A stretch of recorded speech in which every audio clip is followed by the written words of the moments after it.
రాజన్న సిరిసిల్ల జిల్లాలోని అన్ని మున్సిపాలిటీలు గ్రామాల్లో మిషన్ భగీరథ నీరు సరఫరాలో ఆటంకాలు ఉండకుండా చూసుకోవాలని కలెక్టర్ సందీప్ కుమార్ ఆదేశించారు. బుధవారం అగ్రహారం సమీపంలోని mission Bhagiratha filter bed water treatment plant నీటి శుద్ధి సరఫరా ల్యాబ్ను పరిశీలించారు.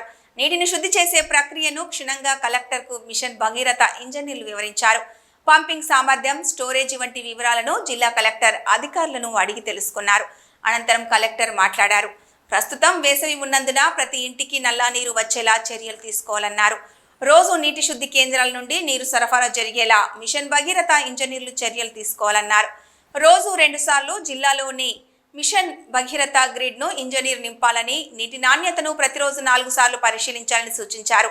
జిల్లాలో ఏ గ్రామాలకు త్రాగునీరు వెళ్లడం లేదు పూర్తిగా తెలుసుకోవాలన్నారు. త్రాగునీరు వెళ్లని గ్రామాలకు మిషన్ భగీరథ నీరు వెళ్లేలా చూడాలని కలెక్టర్ ఆదేశించారు. తనిఖీలో మిషన్ భగీరథ ఇంట్రా గ్రిడ్ కార్యనిర్వాహక ఇంజనీర్లు జానకి, శేఖర్ రెడ్డి, వేములవాడ మున్సిపల్ కమిషనర్ అన్వేష్ తదితరులు పాల్గొన్నారు.